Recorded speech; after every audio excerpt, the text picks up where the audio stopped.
Дорогие друзья, я приветствую вас из Финляндии. У меня много видео, в которых я рассказываю о понаехавших меньшинствах. Сегодня черед поговорить о местном меньшинстве, которое ниоткуда не понаехало. Оно здесь живет минимум 500 лет, но сохранило свою культуру и идентичность. Я говорю о цыганах. В Финляндии цыган вы прежде всего узнаете по одежде. У мужчин черные брюки со стрелками, у женщин черные, часто бархатные юбки.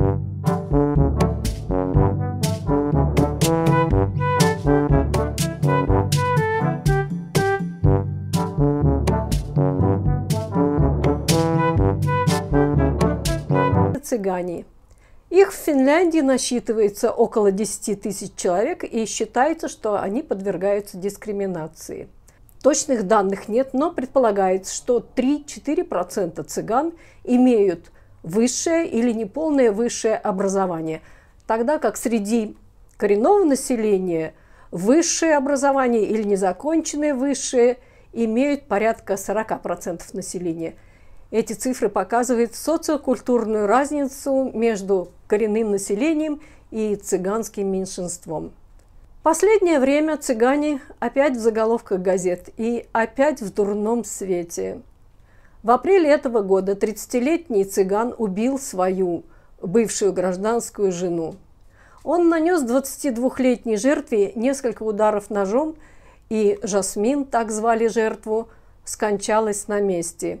У пары был новорожденный ребенок. Местом расправы Лейф, так зовут преступника, выбрал Макдональдс в Хельсинки. Все произошло на глазах у посетителей ресторана.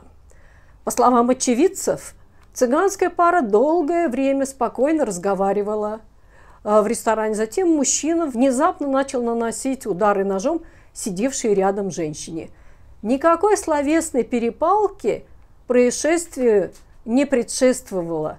Мужчина был хладнокровен и решителен, рассказывает один из очевидцев. Ребенок наблюдал за происходящим в переноске, которая стояла на столе. По словам очевидца, малыш заплакал, когда увидел, как его мать упала на пол. После содеянного Лейф быстро покинул ресторан, не взяв ребенка с собой. Он оставил ребенка матери, но отнял у ребенка мать. После убийства стали всплывать подробности цыганской жизни. Ранее преступник был неоднократно судим. То с охранником боролся, то давал ложные показания в полиции, то у него пьяное вождение, то привод за драку и такое прочее. Впервые Лейф ударил Жасмин ножом в начале отношений, летом 2023 года, когда Жасмин узнала о своей беременности. С Жасмин он обращался грубо, бил, угрожал, оскорблял.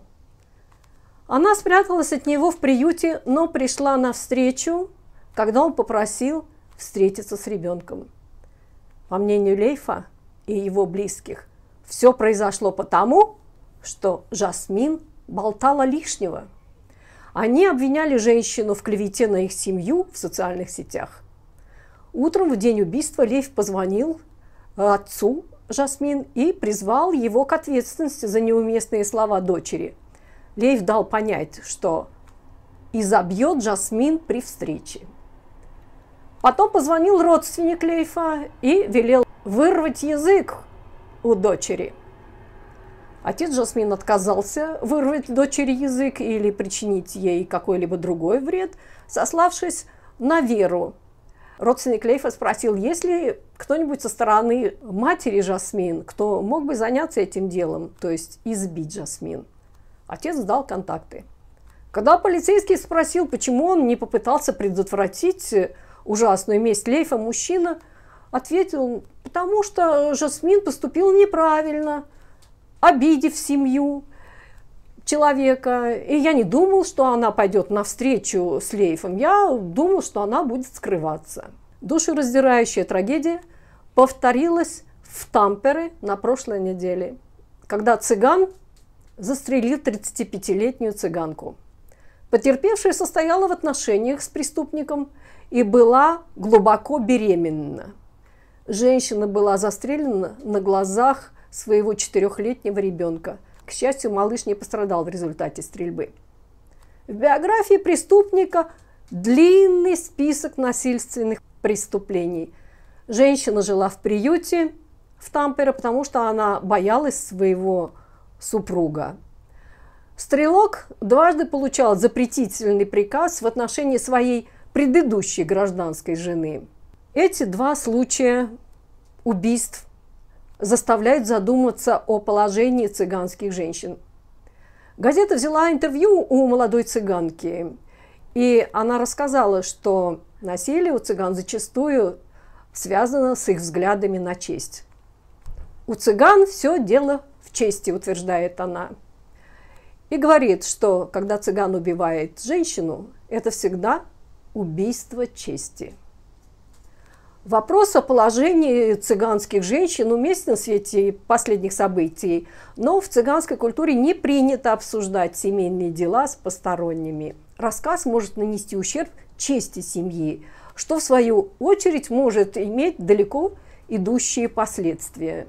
Женщины опасаются, что насилие в отношениях перерастет в неконтролируемую гендерную битву, поэтому им просто приходится страдать молча.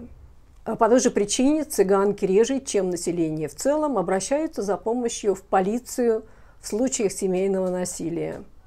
Насилие со стороны партнера, конечно, не является только цыганской проблемой.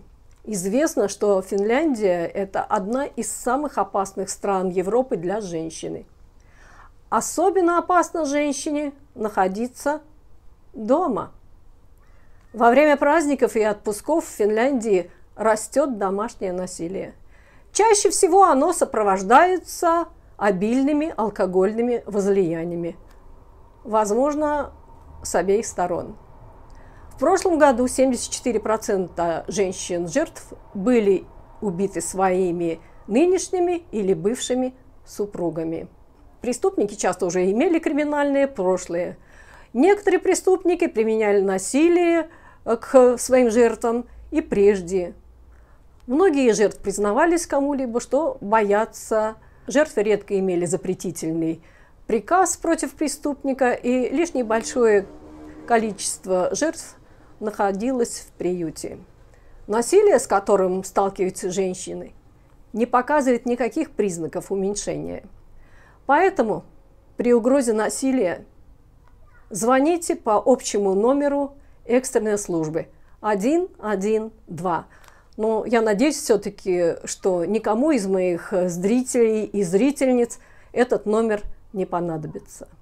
А на этом, дорогие друзья, я с вами прощаюсь, благодарю за внимание и до новых встреч. Всем любви и мира. Всем пока.